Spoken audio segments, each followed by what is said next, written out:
Hello everyone, welcome to the Tiny Tales of My Life, Day 19 of 20 days. দিনটা ছিল ভাইফোঁটার সকালবেলা। সকাল সকাল স্নান সেরে রেডি হয়ে পৌঁছে গেছিলাম মামার বাড়িতে। সেখানেই ছিল আমাদের ভাইফোঁটার পর্ব। ভাইয়ের একটা মাত্র বোন, তো সবাইকে তো ফোঁটা দিতেই হবে। তাই জন্য সবাই মিলে একসাথে শুরু করে দিলাম আমাদের ভাইফোঁটার পর্ব। যদিও ছোট দাদা ভাই পরে এসেছিল, তাই ওকে আমি পরে ভাইফোঁটা দিয়েছিলাম। প্রথমে বড় দাদা ভাই, তারপরে আমার কাকার ছেলেকে, তারপর আমার ভাইকে, তারপর আমার ছোট মামার ছেলেকে, তারপর আমার বড় মামার ছেলেকে একে একে ভাইফোঁটা দিচ্ছিলাম। আর ওই যে দূরে দাঁড়িয়ে আছে আমার মায়ের পিসি, মানে আমার দাদুর বোন। তো অনেকদিন পর দিদার সাথে দেখা হয়েছে, তার মধ্যেও কত আনন্দ মজা লুকিয়ে আছে। আর আমি যদিও প্রণাম নিই না ছোট ভাইদের কাছ থেকে, কিন্তু আজকের দিনে সবাই বেশ মজা করেই আমাকে প্রণামটা করছিল।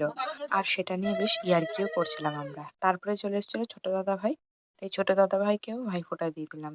আর ও আমাকে আশীর্বাদ করলো। তারপরে আমার দাদুকে ভাইফোঁটা দিলাম। আর আমার দাদুর আরো দু ভাইকে ফোঁটা দিয়েছিলাম। আরো এক ভাইকে দিয়েছিলাম, যেটা ভিডিও করা হয়নি যদিও।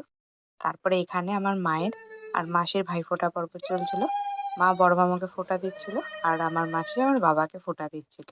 এরপর ছিল ভুরি ভোজের পালা। এখানে ছিল লুচি, ছোলার ডাল, পায়েস আর 4 রকম মিষ্টি।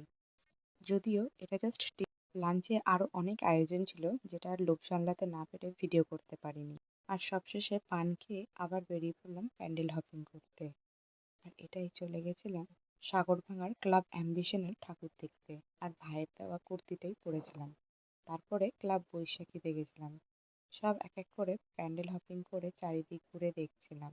আর কালী পুজোর যে ভাইবসটা সেটা এনজয় করছিলাম। চারিদিকে লাইটিং দেখতে দেখতে চলে এলাম আরও একটা প্যান্ডেলে। এই থিমটা বেশ ইউনিক লেগেছে। তারপরে এখানকার ঠাকুরটাকে প্রণাম করলাম। তারপরে রওনা দিলাম আমরা আর একটা জায়গায়, মহাবীর ইউনাইটেড ক্লাবে। সেখানে ঠাকুর দেখতে আমরা বেরিয়ে পড়লাম একদম সোজা নিউটনের ঠাকুরটা দেখতে। সেখানে গিয়ে কিছু ছবি তুলে একটু খাওয়া দাওয়া করে আবার চলে এলাম দয়ানন্দের ঠাকুরটা দেখতে। আর আজকে এই অবধি, আবার দেখা হবে নতুন একটা ভিডিওতে নতুন একটা গল্প নিয়ে। ততক্ষণ সবাই ভালো থেকো, সুস্থ থেকো, আর চ্যানেলটি সাবস্ক্রাইব করতে ভুলো না। বাই।